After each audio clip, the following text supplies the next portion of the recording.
Shalom, saudara-saudara yang di lantai atas maupun di lantai bawah. Tuhan memberkati saudara di sini maupun di atas. Ada hadirat Tuhan kalau saudara berkumpul dengan sehati dalam namanya. Dan saya yakin Tuhan hadir di tempat ibadah kita ini, baik yang di lantai dasar maupun yang di lantai atas. Mari saudara-saudara dengarkan firman Tuhan, siapkan hati untuk firman-Nya, dan kita terima apa yang dinyatakan oleh Tuhan kepada kita pada pagi hari ini. Saudara-saudara, saya katakan saya berbicara di sini sebagai orang yang menyampaikan firman Tuhan. Jadi saya juga tidak akan cerita yang enggak, tapi perlu juga disadari bahwa saya tidak bicara atas nama diri saya sendiri. Saudara, hari ini firman Tuhan berjudul Lawatan Roh Kudus, Pentakosta. Ayat-ayatnya di dalam Kisah Para Rasul 2 ayat 38 sampai 47 akan saya bacakan dengan cepat.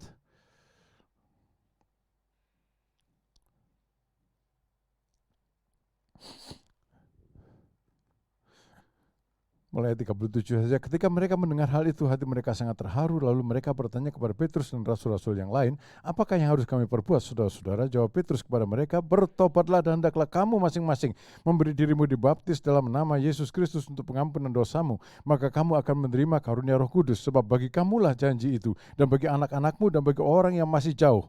Kita termasuk orang yang masih jauh, ya. Itu kan 2000 tahun yang lalu. Dan yaitu sebanyak yang akan dipanggil oleh Tuhan Allah kita. Kitalah termasuk orang-orang yang dipanggil oleh Tuhan Allah kita. Dan dengan banyak perkataan lain ia memberi suatu kesaksian yang sungguh-sungguh. Dan ia mengecam dan menasihati mereka. Katanya, berilah dirimu diselamatkan dari angkatan yang jahat ini. Orang-orang yang menerima perkataannya itu memberi diri dibaptis, dan pada hari itu jumlah mereka bertambah kira-kira 3.000 jiwa. Mereka bertekun dalam pengajaran rasul-rasul dan dalam persekutuan, dan mereka selalu berkumpul untuk memecahkan roti dan berdoa. Maka ketakutanlah mereka semua, sedang rasul-rasul itu mengadakan banyak mujizat dan tanda.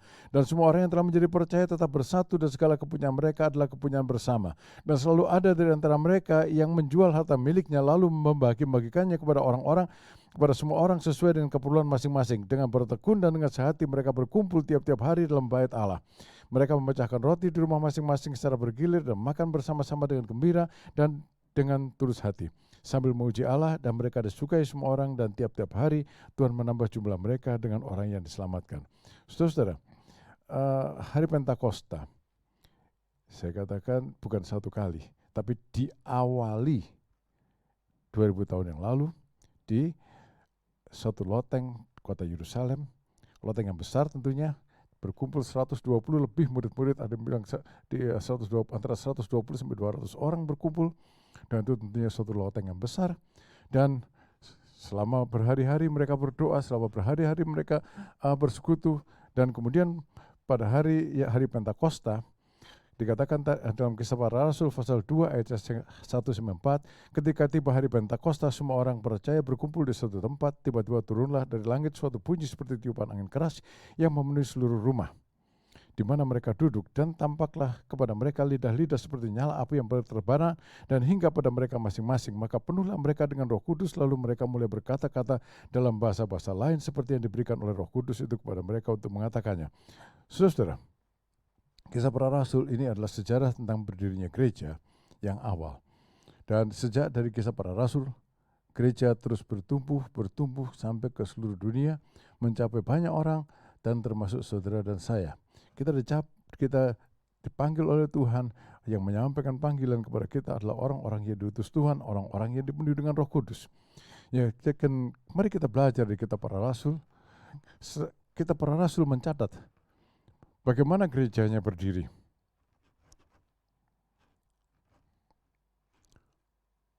Dan melewati perjalanan sejarah yang luar biasa. Dianiaya, dalam kemiskinan, dan saudara, orang-orang mula-mula yang menjadi orang Kristen, yang dipanggil menjadi orang Kristen bukanlah orang-orang terpandang. Itulah yang disebut oleh Rasul Paulus kepada jemaat di Korintus, ingatlah bagaimana keadaan kamu dulu pada waktu kamu dipanggil. Dan antara kamu tidak banyak orang yang terpandang, tidak banyak orang berkedudukan. Dengan kata lain, yang dipanggil adalah orang-orang biasa. Dan malah dalam sejarah gereja dikatakan yang terpanggil, yang mau terima Tuhan Yesus justru adalah sebagian besar adalah kaum budak. Jadi sejarahnya panjang. Ya, kalau yang dipanggil adalah raja, otomatis gereja akan tinggal rajanya perintah. Ayo semua ikut Yesus itu ya. Tapi dipanggil sebagian besar adalah budak-budak. Tapi gereja yang dilawat Roh Kudus itu berjalan terus, berkembang. Mereka dilawat oleh Roh Kudus bagaimana dinubuatkan dalam Perjanjian Lama dan digenapi pada hari Pentakosta. Dan Pentakosta itu tidak berhenti 2000 tahun yang lalu, tapi berjalan terus sampai Tuhan Yesus datang yang kedua kalinya. Pentakosta pencurahan Roh Kudus. Kepada siapa dicurahkan? Kepada orang-orang yang dilawat oleh Roh Kudus. Ya, kepada orang-orang yang menerima lawatan Roh Kudus. Kenapa saya katakan kepada orang-orang yang mau menerima lawatan Roh Kudus? Karena banyak orang yang tidak mau menerima lawatan Roh Kudus. Hatinya tertutup. Nah, jadi sekarang bagaimana orang-orang menerima lawatan Roh Kudus? Jadi bagaimana ciri slide sebelumnya? Apa ciri-ciri orang yang mengalami lawatan Roh Kudus? Kita tahu ada orang-orang yang mengalami lawatan Roh Kudus, ada orang-orang yang tidak mengalami lawatan Roh Kudus. Apa ciri-cirinya supaya mengalami lawatan Roh Kudus? Saudara, dalam pembacaan Alkitab kita tadi, slide berikutnya, dikatakan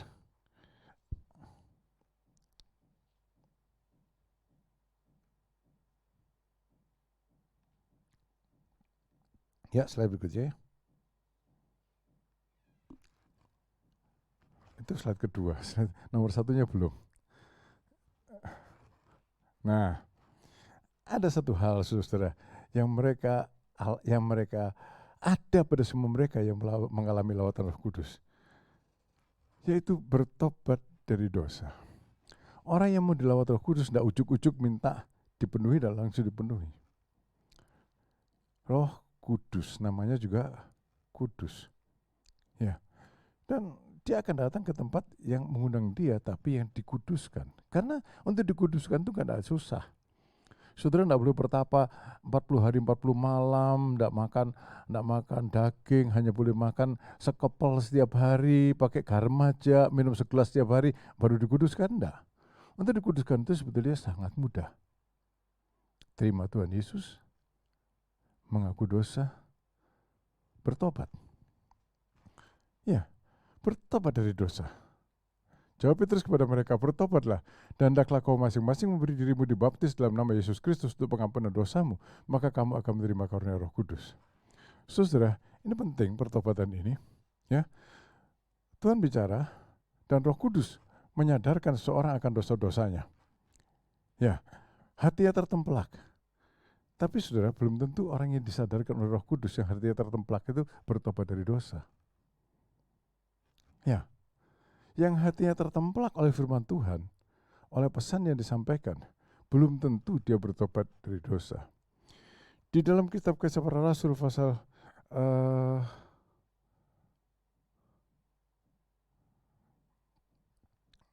2 ini, orang-orang itu dikatakan sebentar, bagaimana mereka bertobat? Apakah dibujuk-bujuk? Ya enggak apa-apa, semua manusia memang sama dengan kamu, penuh dengan kelemahan, dan ini dan itu, seperti orang sekarang mintanya dibujuk-bujuk. Kalau saudara baca dalam kitab Kisah Para Rasul pasal 2 ayat yang ke-40 tadi, sudah kita baca, Rasul Petrus itu ngomongnya gini, dan dengan perkataan lain lagi ia memberi suatu kesaksian yang sungguh-sungguh. Itu kesaksian apa yang dialami.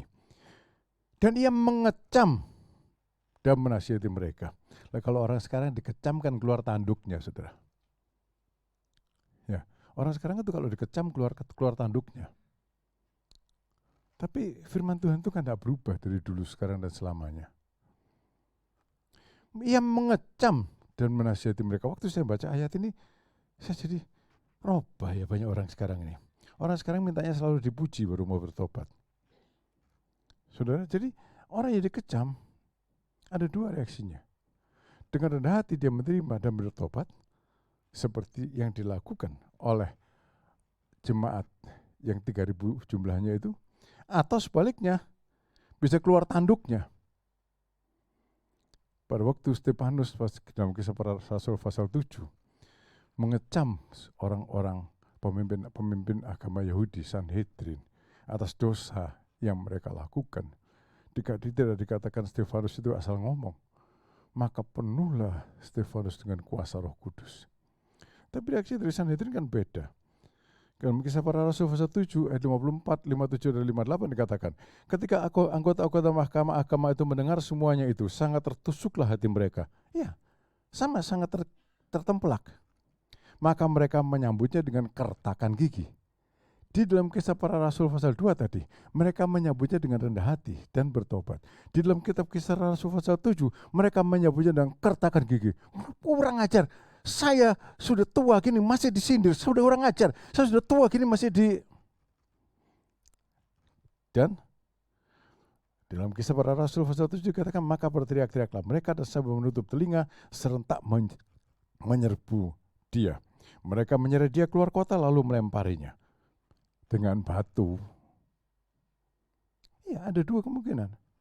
Kalau kita menyampaikan firman Tuhan, ada reaksi, itu puji Tuhan, berarti Roh Kudus yang bekerja. Reaksi pertama adalah bertobat. Itu yang Tuhan kehendaki. Reaksi kedua adalah melempari batu. Saudara termasuk yang mana? Saudara termasuk yang mana? Dikecam, bertobat, atau dikecam, melempari batu? Saudara termasuk di mana? Lalu saya teringat satu ayat dalam Amsal Salomo pasal 9 ayat yang ke-8. Janganlah mengecam seorang pencemooh, supaya engkau jangan dibencinya. Kecamlah orang bijak, maka engkau akan dikasihinya. Saudara bijak atau bodoh? Pikirkan baik-baik. Semuanya membawa perubahan. Yang satu, yang pertama orang bijak, orang yang mau dikecam, tapi kemudian mengambil sikap yang benar, yaitu bertobat, maka dia berubah menjadi lebih baik. Tapi yang satunya, orang pencemooh, orang bodoh, dikecam, dia tertusuk hatinya, dia mengambil sikap yang melempari batu. Dan dalam hal yang demikian, kalau ada roh yang masuk, yang pertama adalah Roh Kudus, yang kedua adalah roh setan. Ya, tapi kepenuhan Roh Kudus tidak bisa dimulai dari titik yang lain. Karena Roh Kudus pasti masuk ke tempat yang kudus. Dan tempat yang kudus adalah bukan karena saya tidak pernah berbuat salah, adalah bukan karena saya itu penampilannya beda sama orang lain, mukanya beda sama orang lain, alim. Bukan itu, saudara. Bukan itu. Kesediaan untuk ditegur dan bertobat. Kesediaan untuk dikecam dan bertobat. Kalau memang betul. Kalau enggak, ya sudah. Terus terang, ini pelajaran 55 tahun, saudara. Ya, selama 55 tahun, dulu saya sering dikecam oleh pendeta saya, ini dan seterusnya. Tapi saya sudah ambil keputusan. Kalau saya dikecam, kalau saya ditegur, saya akan lihat. Koreksi diri, betul enggak saya seperti itu? Kalau saya seperti itu, maka saya bertobat. Kalau saya tidak seperti itu, maka saya mengampuni. Itu saja. Ya, kalau saya ditegur, ya udah. Satu hari waktu khotbah gini, saya itu duduknya nggak pakai distancing gini, mepet-mepet itu. Teman di sebelah saya itu, sahabat saya itu ngobrol. Lalu pendeta saya itu noleh. Hey Johnny, you hamba Tuhan, kalau dengar firman Tuhan jangan ngobrol aja ya. Saya bingung, gua ngomong apa? Saya bilang, gua ngomong apa? Ya sudah, saya diem. Saya ingat, karena itu saya berusaha juga. Kalau ada orang ngobrol di sebelah saya waktu dengar firman Tuhan, saya akan hentikan dia. Ya nggak usah marah toh. Nggak usah marah. Kalau saya marah waktu itu, saudara, saya nggak jadi pendeta sekarang. Udah pasti saya berhenti pada waktu itu. Saudara, pikirkan. Ini adalah keputusan hati. Ini adalah keputusan hati. Untuk menerima kecaman, menerima teguran, dan bertobat. Atau melempari dengan batu. Tapi saya harap di sini karena orang-orang yang mau dilawat Roh Kudus mau mengambil sikap yang benar. Seperti 3.000 orang di hari Pentakosta. Dia dinasihati, dia ditegur, dia dikecam oleh Rasul Petrus dan mereka bertobat. Pertama, bertobat, melepaskan dosa, melepaskan ilmu-ilmu, melepaskan segala sesuatu. Ada susuk, ada apa lagi namanya? Dulu ada guru saya itu, dokter ahli kulit kelamin. Dia bilang, kalau saya Ko katanya, kalau manggil saya kan Koas. Kalau saya Ko katanya, saya bukan dipasang susuk lagi, saya dipasang paku katanya. Ya, saya bukan dipasang susuk lagi, saya dipasang paku. Tidak akan ada orang bisa melukai saya, dia bilang gitu. Ya, tapi kalau mau dipenuhi Roh Kudus, semua warisan nenek moyang harus ditanggalkan. Semua susuk, semua jimat, semua apalagi ya, saya tidak pernah menyembah roh kudu ya. Roh kudu itu kudu gini, kudu gitu ya. Kudu poso Senin Kemis, kudu apa ya. Saya tidak pernah terlibat dalam kegiatan-kegiatan yang kayak gitu ya. Tapi saudara mungkin ada di antara saudara lebih tahu, selidiklah hatimu. Ya, kita bukan cuma urapilah kami dengan minyak baru. Itu sih gampang kalau nyanyi gitu aja. Sudah itu, nanti pulang kan sudah lewat Pentakostanya. Kemarin sudah, nanti seterusnya sudah beres-beres saja lah, terserah. Gitu. Nah, bukan itu saudara. Bukan itu. Ciri pertama dari jemaat yang dilawat Roh Kudus adalah ada pertobatan di situ.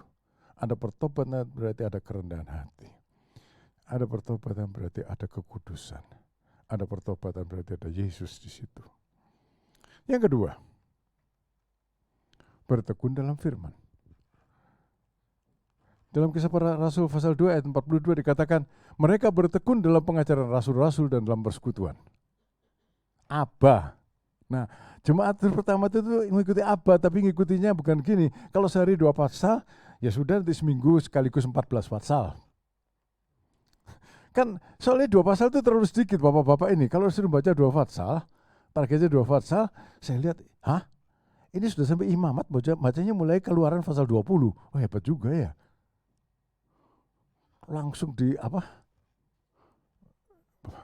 Itu namanya kan enggak setiap hari coba. Itu kan namanya enggak setiap hari. Kalau 2 pasal sehari, ya toh, itu Keluaran itu 40 pasal.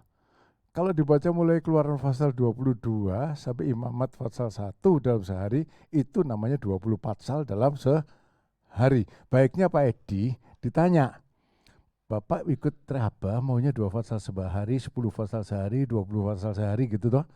Karena bertekun setiap hari dalam firman. Enak. Ya memang saudara bisa juga, saya juga bisa sih. Baca sekaligus 1 kitab selesai dalam sehari ya bisa. Namanya juga baca, masa gak bisa. Apalagi kalau nganggur seperti sekarang, di rumah aja gak bisa kemana-mana.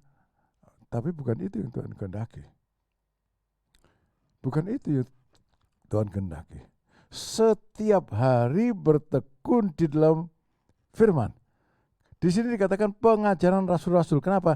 Waktu itu pengajaran rasul-rasul itu belum dibukukan. Kalau saudara membaca Alkitab Perjanjian Baru mulai Matius sampai Wahyu, itu pengajaran rasul-rasul yang dibukukan. Ya. Dan sebagian besar ini adalah saya tidak tahu berapa persennya, itu mengambil pengajaran ayat-ayat dari Perjanjian Lama. Itu sebabnya Perjanjian Lama dan Perjanjian Baru itu menyatu. Tidak bisa dipisahkan. Mereka bertekun dalam pengajaran rasul-rasul yang pada waktu itu belum dibukukan. Sekarang pengajaran rasul-rasul itu sudah dibukukan dalam firman Tuhan Alkitab. Bertekun di situ. Bertekun di situ. Orang yang mau dilawat oleh Roh Kudus, dia bertekun di dalam firman. Ya, jadi kalau mau nonton berita nonton sajalah, tapi jangan dari pagi malam nonton berita. Berita apa yang mau ditonton? Toh Metro jam 7 pagi, Metro jam 12 siang, Metro jam 7 malam, Metro jam 20, kurang lebih aja beritanya gitu-gitu, semua sama. Ya, saudara, mau lihat Metro, Kompas, apa lagi ya? TVRI, apa lagi ya? Saya nggak tahu lah ya, saya nggak tahu. Nah, toh beritanya sama aja. Ya, daripada gitu banyak bertekun dalam firman. Saya kalau dengar berita jadi kemerungsung hati saya nih. Tapi kalau baca firman jadi tenang. Saudara, mari. Kalau kita mau jadi jemaat yang menerima lawatan Roh Kudus, bertekunlah dalam firman. Bertekunlah dalam firman. Berdoalah. Begini saudara, kalau kita baca firman pasti ada hal-hal yang tidak kita mengerti. Kalau saya itu gini, kalau saya tidak ngerti hal yang penting saya tanya. Tapi yang lebih penting adalah gini, kalau baca firman, kalau kita mau bertekun dalam firman, saya sudah berapa kali ngomong, pasti juga saudara tahu ya. Baca itu, ini janji Tuhan buat saya hari ini apa ya? Gitu. Ada dari ayat-ayat yang kita baca itu. Oh, ini janji Tuhan buat saya hari ini. Atau perintah Tuhan buat saya hari ini apa ya? Ada. Kalau mau dipikirkan. Daripada kalau saya terus terang aja orangnya simple, tapi ruwet juga. Ya. Simple, saya cuma begitu saja. Saya tidak akan memikirkan ini kata ini begini, mana yang betul ya? Nah, itu namanya meragukan Alkitab. Itu namanya meragukan Alkitab. Pegang firman-Nya, pegang janjinya, lakukan perintahnya. Maka saudara akan bertumbuh. Mereka bertekun dalam firman. Dan yang ketiga, bersekutu dengan sesama. Bentar ya.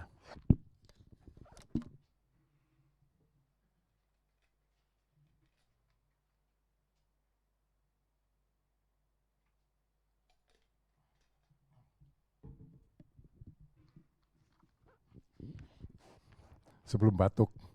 Nah, bersekutu dengan sesama. Dalam Kisah Para Rasul pasal 2 ayat yang ke-46 dikatakan, dengan bertekun dan sehati, mereka berkumpul tiap-tiap hari dalam bait Allah. Saudara, mereka berkumpul tiap-tiap hari dalam bait Allah. Gini, pada waktu itu tidak ada gedung gereja. Belum ada itu.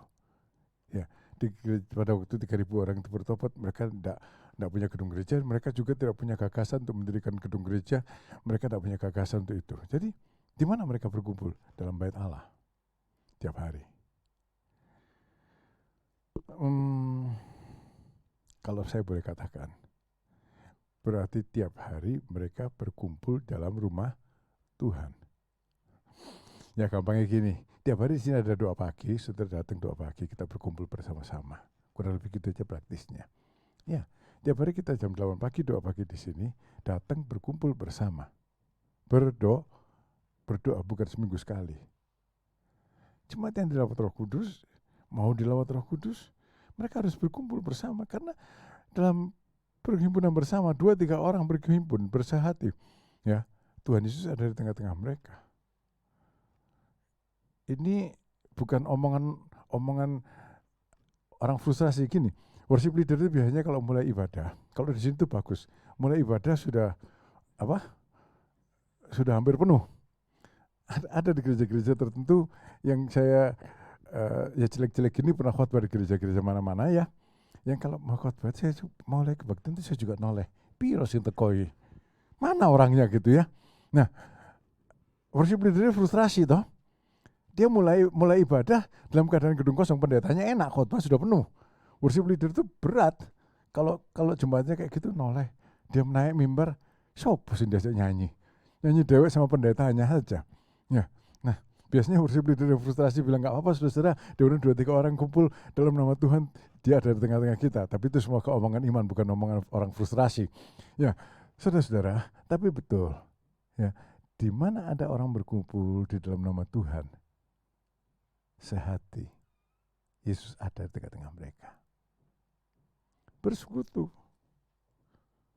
Ya, saudara-saudara, kita itu menyadari bahwa kita itu saling tergantung satu dengan yang lain. Yang lemah dikuatkan, yang kuat melemahkan. Bukan.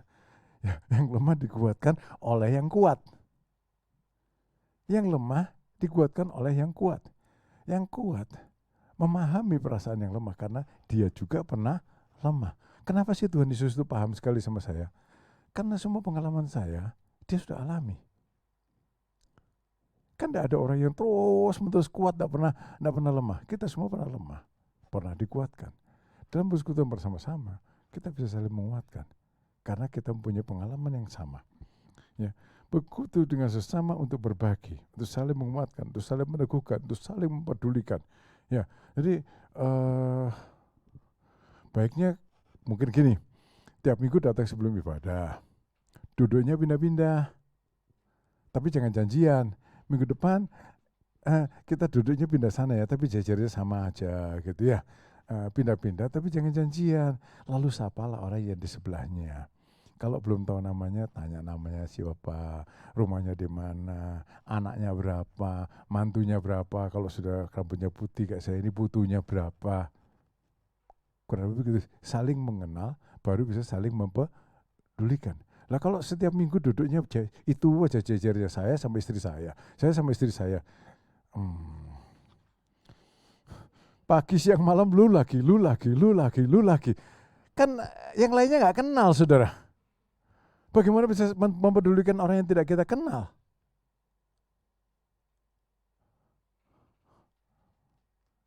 Tes. Di situ ada orang pakai masker hitam, bajunya biru tua. Namanya siapa? Namanya siapa coba? Ya kalau Bugem nggak tahu kebangetan. Tahu nggak namanya? Vera itu baju biru atau hitam ya? Hitam. Tadi saya ngomong bajunya apa? Biru. Vera ganti kelamin. Jadi baju biru. Yang namanya baju biru itu namanya Pak Ikin, Daniel Mulyana. Banyak kenal gitu loh ya. Jadi kalau ketemu tuh jelas kita itu kenal satu sama lain. Tak kenal, tak sayang. Tak kenal, tak peduli. Ya, caranya gimana? Ya ngobrol. Kalau ketemu di ibadah, kapan? Ya sebelum ibadah. Tapi karena ini ada COVID, ingat masker dan physical distancing-nya tetap harus dipegang. Ya, saling peduli. Ya. Sehingga mereka bisa berbagi. Ya, mereka bisa saling berbagi.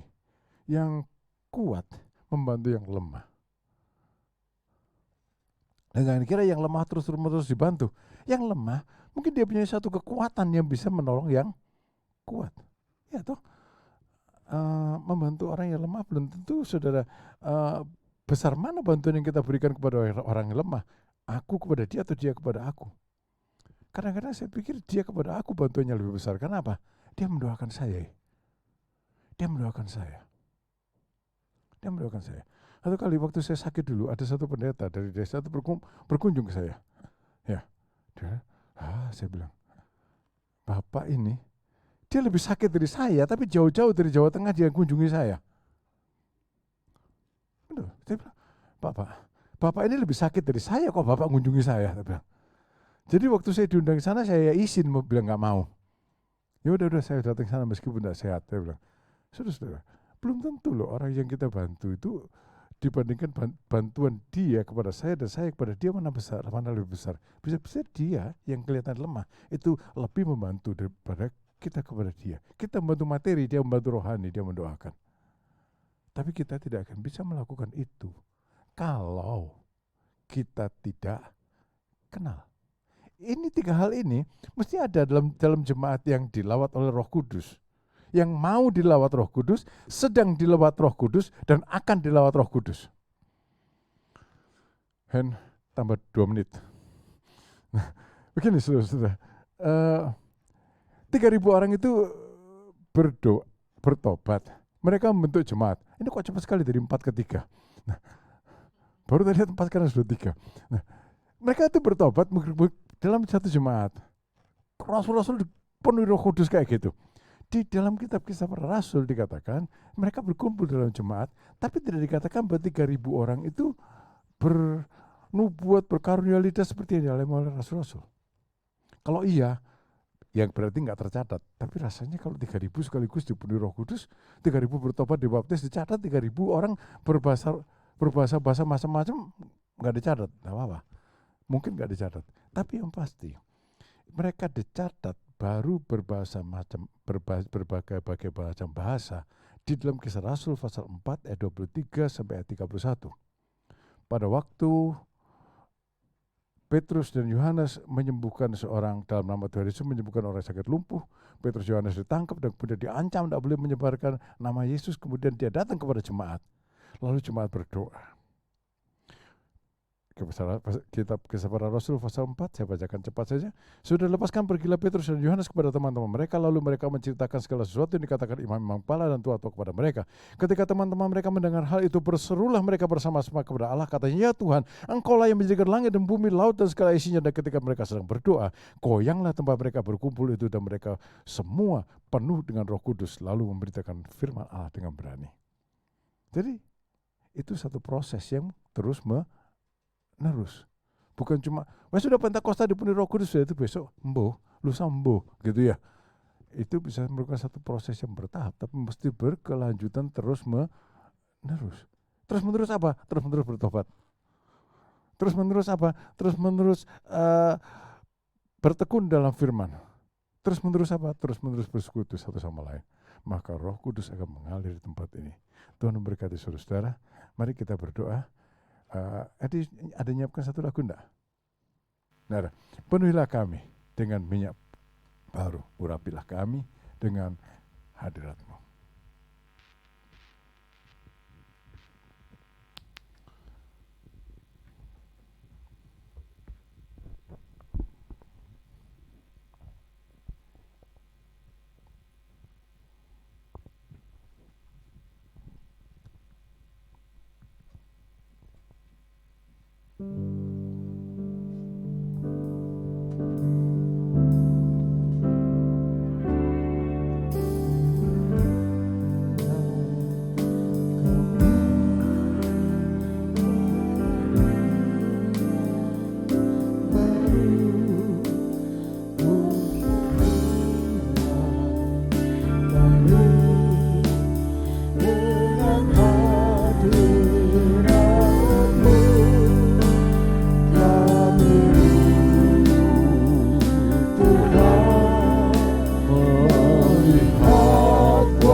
Lagi saja dengan sungguh-sungguh katakan, urapilah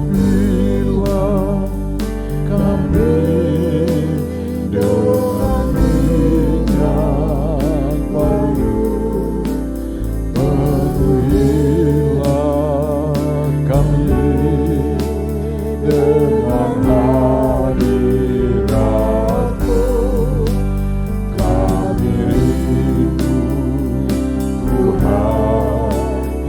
melihat kuasa-Mu dicurahkan di tengah kami. Tuhan Yesus, Engkau mengenapi janji-Mu, sudah mengenapi janji-Mu. Engkau adalah pembaptis dengan Roh, membaptiskan umat-Mu dengan Roh Kudus. Dan pada saat ini kami hamba-hamba-Mu Tuhan, anak-anak-Mu yang berkumpul di tempat ini, baik yang ada di lantai dasar ini maupun yang ada di lantai atas. Tuhan, kepada kamilah janji itu tertuju. Sebab firman-Mu mengatakan kepada orang-orang yang masih jauh. Kami adalah orang-orang yang masih jauh pada zaman dibanding pada waktu zaman rasul-rasul itu. Sekarang di zaman sekarang ini kami menantikan urapan-Mu. Tuhan, Engkau jamahlah jemaat Tuhan ini.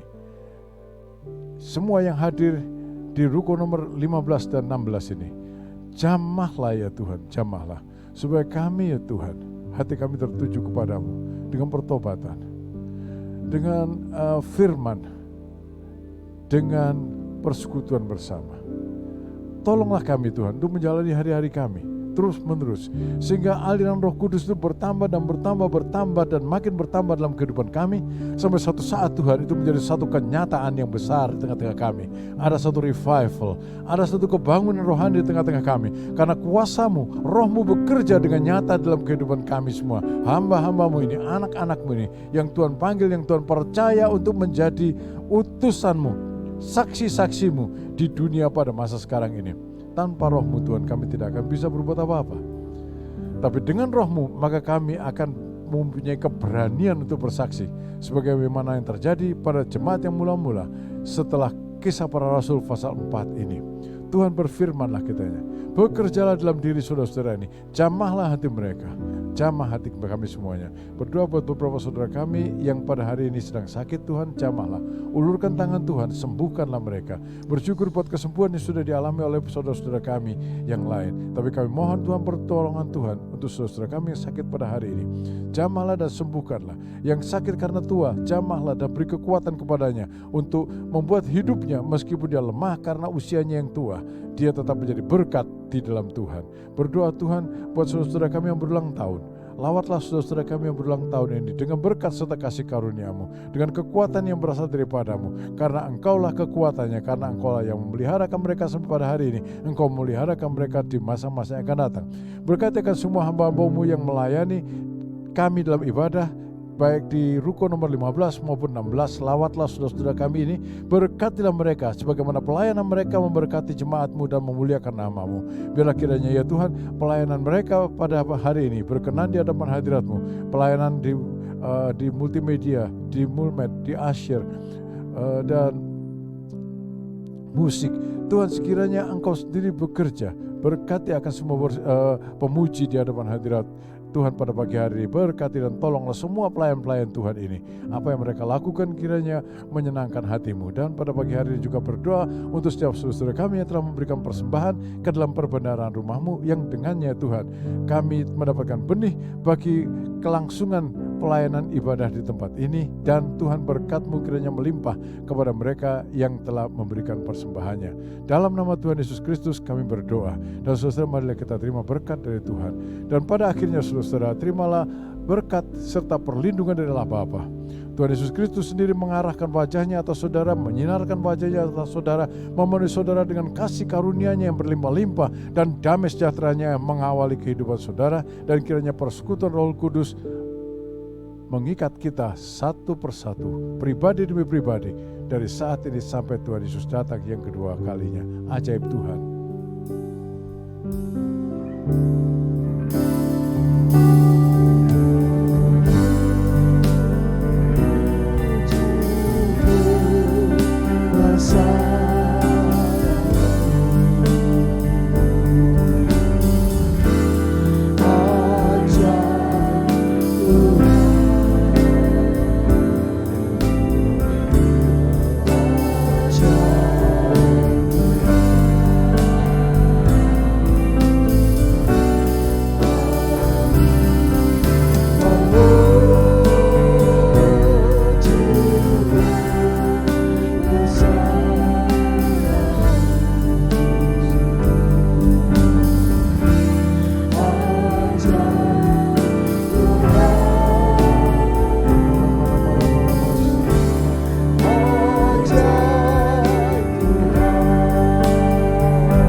Selamat pagi semua saudara di rukun nomor 16 atas maupun di tempat ini. Tuhan memberkati saudara, menyertai saudara dalam kehidupan selanjutnya. Selamat pagi.